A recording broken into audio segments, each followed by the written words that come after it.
এনার সাক্ষী আমি কি? আপনি বলুন আপনার নাম? মাধবী মালিক, মহেশডাঙ্গায় বাড়ি। জয় যিশু, হালেলুয়া। আচ্ছা, আপনার এখানে সাক্ষী লেখা রয়েছে 2 বছর আগে আপনি অপারেশন হয়েছিলেন ব্যথার যন্ত্রণার জন্য, তাই তো? আপনি অপারেশন হওয়ার পরে ব্যথা যন্ত্রণা আপনার চলে গেছিল? যায়নি? এই রোগটা আপনার কতদিন ধরে?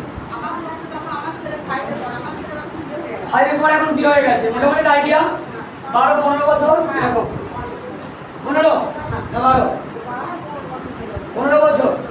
আচ্ছা, তো আজকে 12-15 বছরকার রোগ আপনার সেই ব্যথা যন্ত্রণা, ডাক্তার কি বলেছিল রিপোর্টে? ওইদিকে তাকিয়ে বলুন। আচ্ছা, সেই টিউমারটা কেটে বার করতে হবে, মানে অপারেশন করতে হবে। আচ্ছা, তো আপনি তার জন্য যন্ত্রণা হতো, ব্যথা সহ্য করতে হতো, তো ডাক্তারের কথা অনুসারে